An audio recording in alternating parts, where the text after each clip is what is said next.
అబ్బా సార్, తలనొప్పి, విపరీతమైన తలనొప్పి, బాగా దాహం వేస్తుంది, విపరీతమైన విరోచనాలు, బాగా చెమటలు వస్తున్నాయి సార్. నిన్న చిన్న పని ఉంటే మిట్ట మధ్యాహ్నం బయటికి వెళ్ళాల్సి వచ్చింది.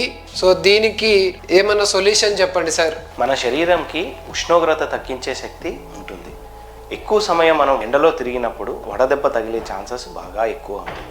ఇలాంటి టైంలో ఏం చేయాలి, ఏం జాగ్రత్తలు తీసుకోవాలి? ఎప్పుడైతే మనకి ఇందాక చూపించినట్లు సిమ్టమ్స్ తెలిస్తే గనక ఇమీడియట్గా విక్టిమ్ని చల్లని ప్రదేశమైన ఒక 4 గోడల మధ్యలోకి తీసుకెళ్ళాలి. చల్లటి బట్ట వేయటం కానీ, ఐస్ ప్యాకులు మెడ మీద, సంకల్లోను, కాళ్ళ మధ్యలోను పెట్టి బాడీ ఉష్ణోగ్రతను అనేది తగ్గించుకోవాలి.